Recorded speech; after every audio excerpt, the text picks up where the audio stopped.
Hello and welcome to this very important political update from the United Kingdom, the beautiful island west of Europe. And what just happened in UK is nothing short of a political shockwave of historic proportions. Let's go into it. Before we go into it, I want to give you a quick overview. The UK is a little bit in turmoil. And why? Well, we have uncontrolled immigration, mass migration of a lot of bad people coming into the country. Greater London had a population in 2021 of 8.9 million roughly, and about 41%, so roughly half, of the entire population of the most important city in the UK, some say the most important city in Europe, were born outside the UK. And maybe you're all for diversity and colorful populations, but go to London and let's see if you still have that opinion. It was sold by the Uni Party to the British people as cultural enrichment. The Uni Party, which is Labour and the Tories and a bunch of others, tell everyone, well, this is great. It's amazing. Of course, the leftists, the Labour Party, that's their job to sell you on multiculturalism and DEI. But the conservatives, they made it even worse, right? They totally embraced this whole thing. And it wasn't fun. So here you see London, this little accumulation of people who are not dressed in the most traditional British sense, but who cares? It's enrichment. But some British people don't like it. They think, oh, this is too many foreigners. What about us? What about our traditions? What about, feeling home? Don't we have a right to our home? No, the Uniparty says no, you don't need a home. You're evil. Get the hell out. But people didn't like it. Hey, creating these videos is a lot of work. Please like and subscribe. It really helps out the channel. Now let's get back to the video. We also had these little enrichments here, like the Pakistani rape gangs.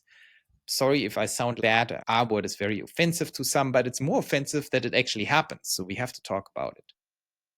And here's one example, 20-man Pakistani background, had a grooming gang, little problem, that raped and abused girls as young as 11. 120 offenses against 15 girls. Look at these guys. Then imagine 15 girls as young as 11. Not the nicest crime, I would say. And in response to that, one guy named Tommy Robinson, he was covering this whole trial and used it to make an example out of this problem. And of course, he went to jail for it. So not these guys, they also got some fines, but the guy who actually said, this is too much, I don't want this anymore in my country, he went to jail for reporting on it. That's a little dubious, right? There were other grooming gang scandals, like in 2012, there was a much bigger thing. 1,400 children in the United Kingdom were subjected to appalling sexual exploitation in Rotherham between 1997 and 2013. It was absolutely disgusting. And they convicted a bunch of these people. That was a highly organized rape network, wasn't even a gang, it was huge. And it's unbelievable, 1,400 little children raped by people like this. So all of this was a little enraging for the British. Now, why is this important for politics? The guy in charge of the CPS, an independent body, prosecutes criminal cases in England and Wales. And the CPS was headed by Starmer. Sir Keir was appointed head of the CPS in 2008 and held the role for 5 years. So he was in charge of persecuting this stuff. I mean, this stuff here, the grooming gang scandal, the big one. And after the police investigated crimes and presented the findings, the CPS under Starmer, the guy who's currently the Prime Minister of England, so the CPS under Starmer was criticized for a decision not to proceed with the prosecution in Rochdale on the basis that it viewed the main victim, the child that was raped, as unreliable. So the child who got raped by these people is unreliable, decided Starmer. So that made people a little critical of him. UK is actually one of the worst countries in the Western world. next to Canada, for locking up its citizens who are political dissidents, who speak up in a way that the government doesn't like. Unthinkable, absolutely unimaginable in America, because in America we have the First Amendment, so it's absolutely illegal for the government to lock you up for saying something. But in Britain, it's totally normal, and now people get locked up. So that's pretty bad. And even in countries like Germany, not known for its most free speech culture, it's not that bad. It's really UK and Canada who pushed it over the edge, where it's just blatantly, obviously made illegal to say things. Hey, if you want to stay ahead of politics everywhere, join us in Pioneerlands. We track politics, capital markets, and AGI disruption. It's free and self-organized for people who look through the noise and deception. Link in the description. Let's get back to the video. I'm just explaining this to you because UK is in a very bad shape, and you can imagine if you're the citizens who get locked up here for saying things, while you see that your little girls get raped by people like this, and while your parks look like this, maybe you start feeling really angry and upset. Not upset enough to post something on X, because then you go to jail. So what is the UK political landscape? It's similar to Germany. Maybe you watched some of my Germany videos, but I explain it quickly. You have the Uni Party, which is the old parties, Labour, similar to the German SPD, and the United States Democrats, so the big left-wing party, center left-wing. You have the Tories, center right-wing, the Conservatives, the Republicans in the United States, and the CDU in Germany. Then you have the Liberal Democrats, maybe something like the Libertarian Party in the United States, which is very weak, and the FDP in Germany, that's also now very weak, and the Greens.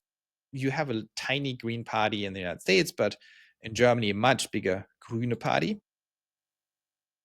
And then, opposite these uniparty old parties, you have the alternative. Like the alternative for Germany, you have a party called Reform under Nigel Farage. That is the new party. It was just invented a few years ago, and that party is new. They are libertarians, they're anti too many laws, lower taxes, they're EU skeptics, and they're anti-illegal immigration. And they're anti-DEI. And you see here the leader, Nigel Farage, with Trump, so you understand. It's always the same story. The new alternatives in Europe are all Trump-friendly to some extent. And in the election of last year, you see the results here. It's a little weird on what's going on in Great Britain. I will explain this in a second here. But Labour won a landslide victory, gained 211 seats to 412, so they nearly doubled. The Conservatives got completely destroyed, right? They lost 251 because the Conservative Party in Great Britain is like a total joke, right? They have become the ultimate rhinos. Maybe this awaits Germany also very soon. So very different from the United States, where the revolution came from inside the Conservative Party, from inside the Republicans, because Trump decided to go inside the party and totally destroy the party from the inside. In the UK, in France, and in Germany, this doesn't happen, and they are outside new alternative kind of mega parties, and they have to build a whole new party system, right? The interesting thing is that Reform, they won only 4 seats out of, I don't even know, 600 seats. Only 4 out of 600. But they got 14% of the vote. Let me explain this in a second. The system is actually very similar to the United States, not to Germany, but to the United States, where you have this weird first past the post system. So it doesn't matter how much of the popular vote you get, you need to win districts. You need to be first through the post. So you need to have the majority in a district to send you a member of parliament, right? So if you're a new party like Reform UK, you might get a huge percentage of the popular vote, 14%, and the biggest party only has 33%, and the Conservatives 23%, so 14 is actually a lot. But it doesn't help you. You only get these 5 seats because you distributed too much across all these little districts, right? They only got, they got 14% of the vote, but they got only 0.77% of the seats. Whereas these guys, Labour, they got 33% of the vote, but 63% of the actual representation in parliament. Okay, anyways. So that was all very depressing. It was very impressive that they got 14%, but depressing that they basically made no difference. But now we get to what just happened last week. There was an election landslide for Reform in the local and mayoral elections. So these are like local and small for mayors and all kinds of local little things. But it was nationwide. It's an important election. And what you see here is unbelievable destruction. That's not a little win. This is unbelievable destruction of the political landscape in the United Kingdom. That's why we have this video. You need to know that. This is non-trivial. So Reform added 677 seats from 0. That's nuts. The Liberal Democrats, they added also massively, like 30%. I mean, Reform added infinite. Liberal Democrats added 30%. But now look at this. Crazy. The Conservatives, they lost 677 seats. Exactly the same number as they gained. Not the same seats necessarily. But that means they're down from nearly 1,000 seats to 319, the biggest destruction ever for the Conservatives. And Labour also lost 189 seats down to 98. Total devastation. Think about that. Think about that. And councils, so these are little local councils, Reform plus 10 from 0, Lib plus 3 from 0, and the Conservatives lost everything, and the Labour also lost everything. So you don't need to understand all the details of what that actually means. What you have to take away from this is shocking levels of destruction. And here you see actually the latest poll and trends for the UK general election. So what just happened last year, this is the tracking poll for how people would vote. And you see here, this is Reform. It goes through the roof from 15% to basically 26. Interestingly enough, exactly as the AfD in Germany, both are at 26%. And both are now the largest parties in their countries. The largest party. Look at Labour. What a disaster. Actually, the Conservatives, not that much of a disaster, but also down from 22.5 to 20%.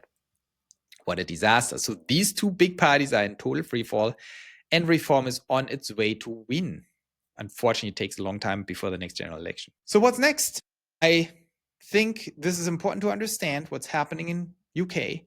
We see very significant shifts in Europe towards the new alternative right. I wouldn't even call them right. If you look at their programs, they're more centrist libertarian parties who are just anti-insane mass migration. But every normal person who's not radical left-wing is for borders, because otherwise you don't have a country anymore. In Germany, the AfD is now the largest party. In UK, Reform is now the largest party in the tracking polls, actually at the exact same number of 26%. And in France, Le Pen is leading in polls for the presidential election that happens sometime down the road. And I think we have to recognize how big of a deal this is. We have now the 3 most important countries in Europe. The most important country is Germany. UK has a special role. It's the most important country for connecting the United States and the European continent, and France at the heart of Europe. In all of them, we see landslide seismic shifts that have never happened to that extent since World War II towards actually sane politics, reasonable centrist politics in the interest of the people of these countries, which is very new. What is the reason for that? Well, I think one key is the free media. Elon and X, actually, at least in Germany, I'm not too familiar with the UK situation, but there's a lot of chatter also about the UK. I think in both instances, Germany, explicitly important, X, lots of German influencers are now growing up on X, and there's a lot of activity between Elon, JD Vance, Rubio, and the German influencers and the AfD. A lot of things are happening on X. I love that connectivity. There's a real strong bridge now forming in real time between the Trump administration, between certain conservative influencers in America, and a lot of like AfD friendly and new centrist young influencers on X in Germany. There's a direct bridge, real-time news exchange and influence. And similar things are happening in the UK. We have a stronger bridge from Germany to the United States and from UK to the United States than from Germany to the UK directly. But I think this is forming too. And I think this lead that Germany established with the AfD in Europe, that actually inspired also the British. It is all mutually influential, right? Same with Brexit inspired the AfD and so on and so forth. So once the dam breaks, it really breaks. And you see a lot of engagement from actually Rubio and Vance. And Rubio is new to the game. It was JD Vance who was really pushing the German narrative and who's also commenting on UK.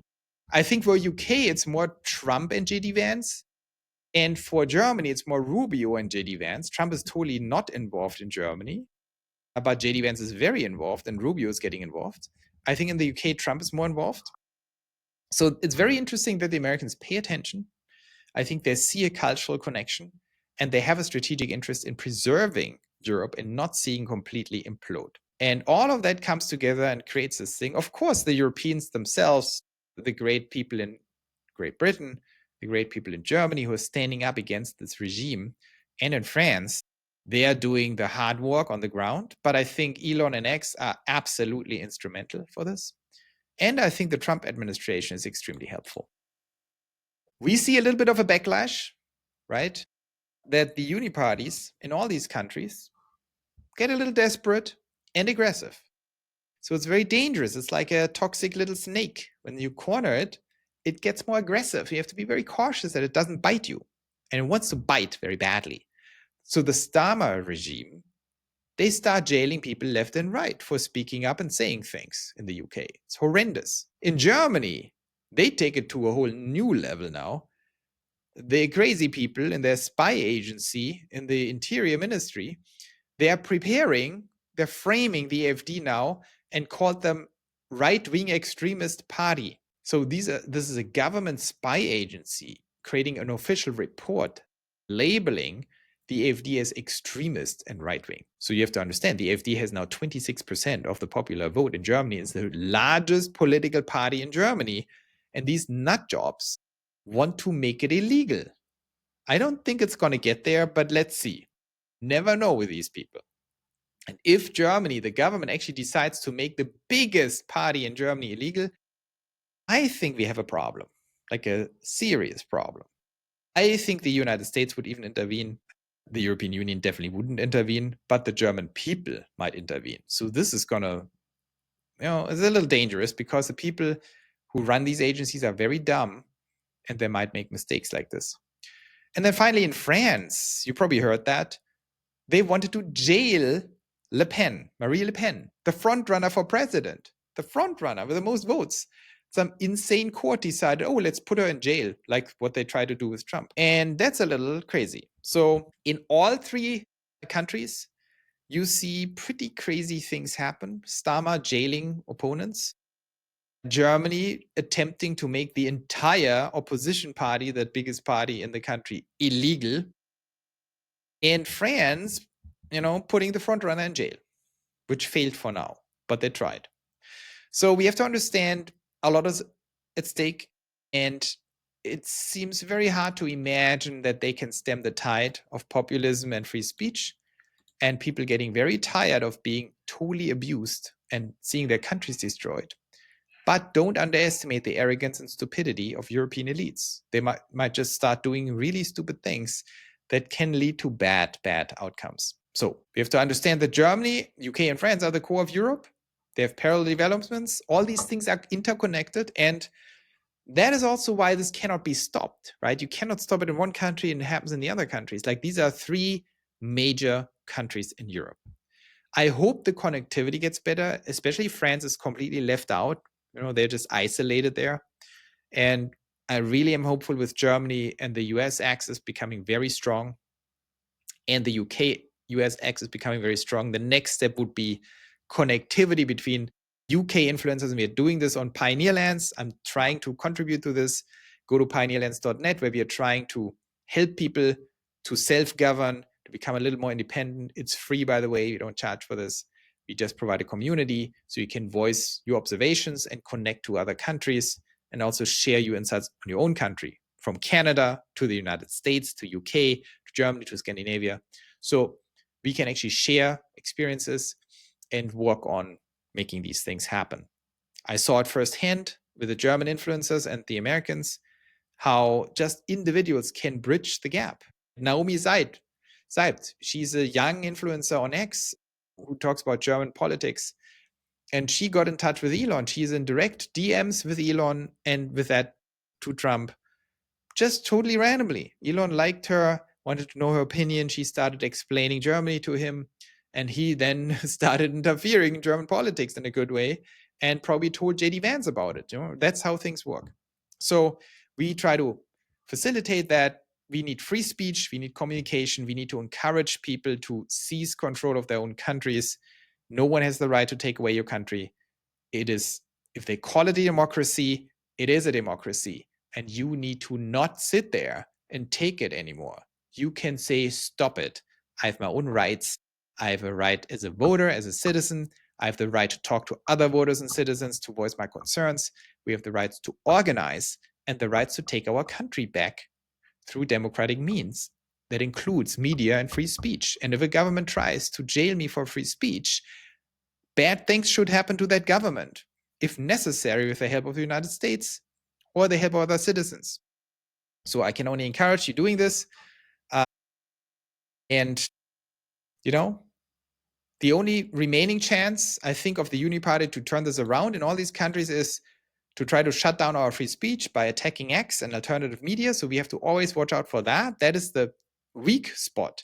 If they shut down X, we have a problem. So, because then YouTube will follow and all the others. So I hope that was helpful. These are very interesting developments. I will keep covering these political events. I think it's important because it affects all of us in the United States directly, because Europe is very important for the United States culturally. It affects everyone in Europe, of course, in Germany, in France, in the UK. It affects our friends in Canada, even Australia, New Zealand. So let's stay put. Let's keep watching this. I will keep providing you with the latest information from all these countries, how it all connects, and what we can learn from it. I hope to see you very soon. Thank you.